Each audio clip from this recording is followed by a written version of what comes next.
Johnny master వ్యవహారంలో ఇవాళ ఉప్పరపల్లి కోర్టులో నార్సింగి పోలీసులు పిటిషన్ వేయబోతున్నారు. జానీ మాస్టర్ను 10 రోజుల కస్టడీకి కోరబోతున్నారు పోలీసులు. కస్టడీలో కీలక విషయాలను రాబడతామంటున్నారు. ఇక మరోవైపు జానీ మాస్టర్ రిమాండ్ రిపోర్టులో సంచలనాలు వెలుగు చూస్తున్నాయి. జానీ మాస్టర్ నేరాన్ని అంగీకరించారంటూ రిమాండ్ రిపోర్ట్ చెప్తోంది. 2019లోనే బాధితురాలు జానీ మాస్టర్కు పరిచయమైనట్టుగా చెప్తున్నారు. దురుద్దేశంతోనే బాధితురాల్ని అసిస్టెంట్గా చేర్చుకున్నట్టుగా రిమాండ్ రిపోర్ట్లో ఉంది. 2020 జనవరి 20న ముంబైలోని ఓ హోటల్లో బాధితురాలిపై లైంగిక వేధింపులు చేసినట్టుగా రిమాండ్ రిపోర్ట్లో నమోదైంది. 4 ఏళ్లుగా బాధితురాలిపై లైంగిక దాడి కొనసాగుతున్నట్టుగా తెలుస్తోంది. విషయం బయటికి రావద్దంటూ బాధితురాలికి బెదిరింపులు కూడా వచ్చినట్టుగా తెలుస్తోంది. సినిమా అవకాశాలు రాకుండా చేస్తానంటూ షేక్ జానీ అలియాస్ జానీ మాస్టర్ బెదిరించినట్టుగా తెలుస్తోంది. ఇక షూటింగుల పేరుతో వివిధ ప్రాంతాలకు తీసుకెళ్లి హోటల్స్లో లైంగిక దాడికి పాల్పడినట్లుగా అర్థమవుతుంది. ఇక తొలిసారి జానీ మాస్టర్ లైంగిక దాడి చేసినప్పుడు బాధితురాలి వయసు కేవలం 16 ఏళ్ళు మాత్రమే. కేవలం 16 ఏళ్ల వయసులోనే ఆ బాధితురాల్ని లైంగికంగా వేధించి లోబర్చుకున్నాడు షేక్ జానీ అలియాస్ జానీ మాస్టర్. ఇలాంటి సంచలన అంశాలు ఎన్నో రిమాండ్ రిపోర్ట్లో వెలుగు చూస్తున్నాయి. షేక్ జానీ అలియాస్ జానీ మాస్టర్ మీరు చూస్తున్న దృశ్యాలు షేక్ జానీవే. అతను పోలీసుల వ్యాన్లో తీసుకెళ్తున్నప్పుడు ఆ దృశ్యాలు. మొహానికి మాస్క్ పెట్టుకున్నాడు, క్యాప్ పెట్టుకున్నాడు.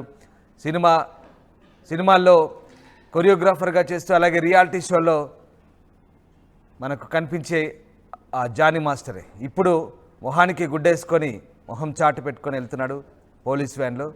అతడే ఆ జానీ మాస్టర్. నేరాన్ని అంగీకరించాడు. బాధితురాలపై లైంగిక దాడికి పాల్పడ్డట్టుగా రిమాండ్ రిపోర్ట్లో సంచలన అంశాలు వెలుగు చూశాయి. దారుణమైన విషయం ఏంటంటే అమ్మాయిని 16 ఏళ్ల వయసులో కేవలం 16 ఏళ్ల వయసులోనే లైంగికంగా లోబర్చుకున్నాడు.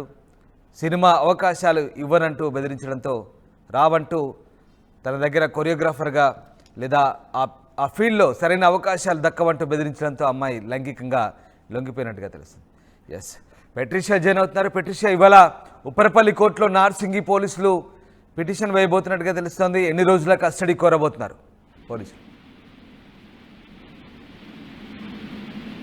మొత్తం మీద చూస్తుంటే కూడా జానీ మాస్టర్ కేసు అయితే రచ్చరచ్చ జరుగుతుందని క్లారిటీగా అయితే తెలుస్తుంది. ఇవాళ ఉప్పల్పల్లి కోర్టులో నార్సింగ్ పోలీసుల ఫిర్యాదు ఏదైతే ఉంటుందో పిటిషన్ కోసం దాఖలు చేస్తారు, కస్టడీ పిటిషన్ కోరుతారని క్లారిటీగా అయితే తెలుస్తుంది. మరోవైపు మాత్రం జానీ మాస్టర్ని 10 రోజుల కస్టడీ అయితే నార్సింగ్ పోలీసులు కోరుతున్నారు. మరోవైపు చూసుకుంటే కూడా 2 తెలుగు రాష్ట్రాల్లో దుమారం అయితే నడుస్తుంది. ఉప్పర్పల్లి పోలీస్ చాలా క్లారిటీగా 10 రోజులు అడుగుతున్నప్పటికీ కూడా సమాచారం మేరకు ఒక 1 వీక్ ఇచ్చే అవకాశాలు అయితే ఉండొచ్చు అంటూ కూడా పూర్తిగా తెలుస్తుంది. కస్టడీలో కీలక విషయాలు అయితే రాబడతారు, సెన్సేషనల్ విషయాలు అయితే బయటకు వచ్చాయని తెలుస్తుంది. మరోవైపు జానీ మాస్టర్ రిమాండ్ రిపోర్ట్లో అయితే సంచలనమైన విషయాలు బయటపడ్డాయి. అనేకసార్లు అమ్మాయి పైన లైంగిక వేధింపులకు పాల్పడ్డాడంటూ చాలా ఉన్నాయి. నేరాన్ని అంగీకరించారని కూడా తెలుస్తుంది. బాధితురాలు మాత్రం 2019 నుంచి నాకు మాస్టర్ పరిచయం అంటూ దాంట్లో పేర్కోవడం అయితే జరిగింది.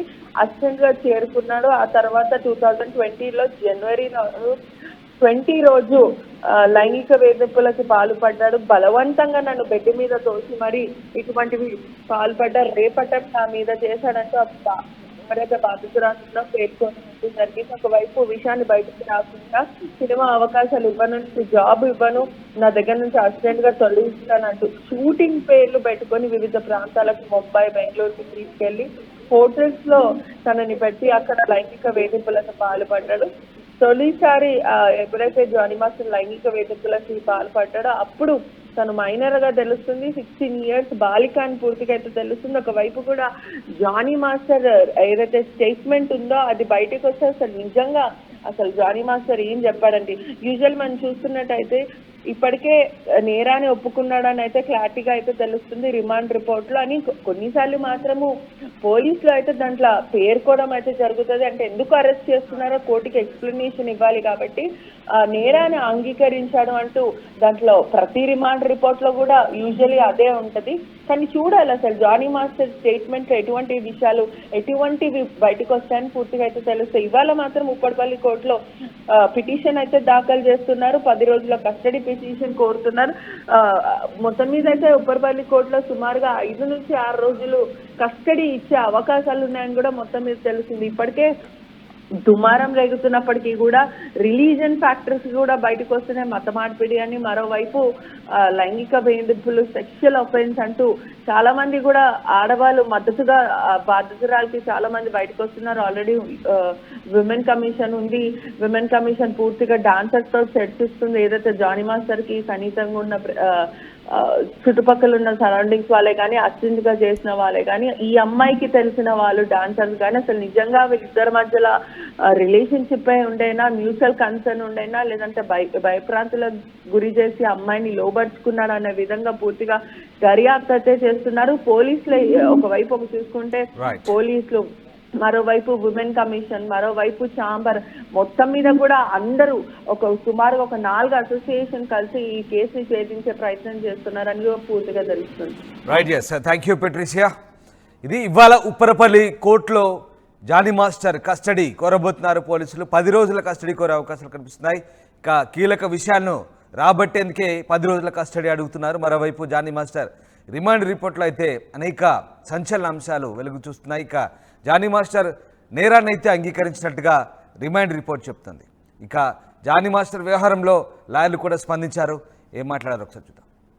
ప్రస్తుతం మనం ఉప్పల్పల్లి కోర్టు దగ్గర ఉన్నాము. కొద్ది నిమిషాల క్రితమే జానీ మాస్టర్ని పోలీసులు అరెస్ట్ చేసి మరి రిమాండ్కి తరలించడం జరిగింది. మనతో పాటు అడ్వకేట్స్ ఉన్నారు, ఒకసారి తెలుసుకునే ప్రయత్నం చేద్దాము. అసలు జానీ మాస్టర్ ఏం మాట్లాడారంటే, మెజిస్ట్రేట్ ముందు కూర్చోబెట్టినప్పుడు ఏం మాట్లాడారు, అంతా ఈ కేసు గురించి ఏం చెప్పారు? ఇందులో ఏం లేదమ్మా, సార్ అడిగారు, జడ్జి గారు కేసు గురించి అని చెప్పుకున్నాడు. ఈ కేసు నాకేం సంబంధం లేదు, తప్పుడు కేసు పెట్టినాడు అని చెప్పేసి అని డిలే చేసినాడని. అంటే మొత్తం మీద కూడా భయప్రాంతులకు గురైనట్టు చాలా పానిక్గా ఉన్నాడు అంటూ బయట అయితే వస్తుంది. ఒకవైపు కూడా ఇదంతా ఫేక్ కేసు అని చెప్పి పానిక్ అవుతారు కదా, అది భయపడతారు కదా ఆయన అట్లా. యాక్చువల్లీ పోలీసులు ఇప్పుడు ఆర్సిటీ రిమాండ్ చేసినారు, అతను మెడికల్కి పంపించినారు, కోర్టులో ప్రొడ్యూస్ చేసినారు. జడ్జి గారు 14 days జ్యుడిషియల్ కస్టడీ ఇచ్చినారు, అప్ టు 10 వరకు.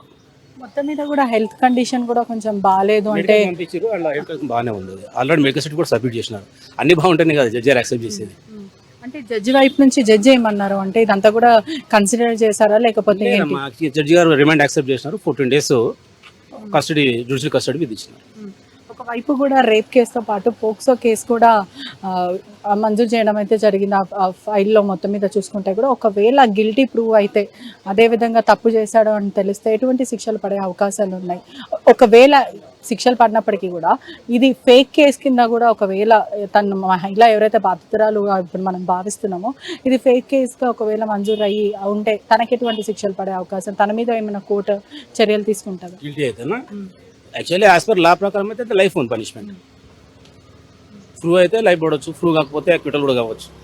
అది కేసు మెరిట్స్ మీద ఉంటుంది, కేసు ఎవిడెన్స్ మీద దాన్ని డిపెండ్ అయి ఉంటుంది. అసలు జానీ మాస్టర్ మెజిస్ట్రేట్ ముందు కూర్చున్నప్పుడు ఏమన్నాడు, అసలు ప్రధానంగా క్వశ్చన్స్ ఏమన్నా చెప్పాడు, కేసు నాకు సంబంధం లేని చెప్పి తప్పుడు కేసు పెట్టారు. అంటే ఏమని తప్పుడు కేసు అంటే, ఎవరు పెట్టారు దీని వెనకాల, ఇండస్ట్రీయా లేదంటే పొలిటికల్ ఎజెండా, ఇటువంటివి ఏమన్నా ఉండొచ్చు. ఆయన చెప్పింది అయితే ఒప్పుకోలేదు, మీ నేరం నాకు సంబంధం లేని చెప్పినారు. ఒకవైపు కూడా 376 అనేది కూడా పెద్ద కేసు. దాని తర్వాత కూడా ఇటువంటి కేసులు ప్రూవ్ అయితే ఎటువంటి శిక్షలు పడతాయి? లైఫ్ పడుతుంది అమ్మా, ప్రూవ్ అయితే లైఫ్ పడుతుంది. మనం చెప్పడానికి కూడా ఎంత పడుతుంది అని చెప్పడానికి లేదు, లా ప్రకారం అయితే లైఫ్ ఉన్నది.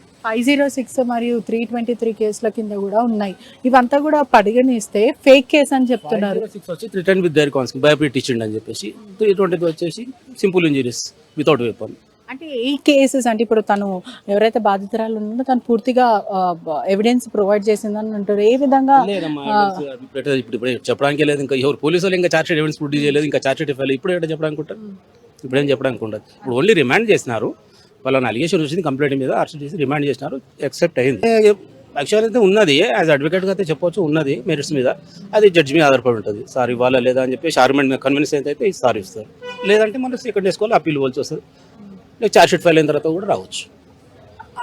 అతని హెల్త్ బాడీ లాంగ్వేజ్ ఎట్లుందంటే, చూస్తున్నట్టయితే మీరు చూసారు కాబట్టి బాడీ లాంగ్వేజ్ అంతా ఎలా అనిపించింది అంటే, యాక్చువల్లీ బిఫోర్ ప్రొడ్యూస్ మ్యాజిస్ట్రేట్ గారు ముందు ప్రొడ్యూస్ చేసే వరకు యాజ్ పర్ సిఆర్పిసి ప్రకారంగా ఆయనను మెడికల్ చెకప్ గురించి హాస్పిటల్ ప్రొడ్యూస్ చేసినాక అన్ని ఫిట్ అయిన తర్వాతనే జడ్జి ప్రొడ్యూస్ చేస్తారు, తర్వాతనే రిమాండ్ యాక్సెప్ట్ అవుతుంది. మనం అది ఇంకా ఎవిడెన్స్ ఇంకా ఏం చెప్పడానికి లేదు. జడ్జి గారు ఆ సాటిస్ఫై అయితే ఎన్ని రోజులు ఇవ్వచ్చు అని చెప్పి మనం చెప్పడానికి ఉండదు. ఆర్డర్ వస్తుంది చెప్పి. అంటే కుటుంబానికి సంబంధించిన వాళ్ళు ఎవరైనా మాట్లాడే ప్రయత్నం చేశారా? వాళ్ళ భార్య వచ్చింది మేడం, వాళ్ళ భార్య వచ్చింది అంత ఇంకో వాళ్ళ భార్య తప్ప ఇంకెవరు ఏం రాలేరు. వాళ్ళ భార్య కూడా ఇదంతా తప్పుడు కేసు అని చెప్పి చెప్తుంది. వాంటెడ్లీ ఇదంతా ప్లాన్ తోటి చేసారు, ఇదంతా ఇంజన్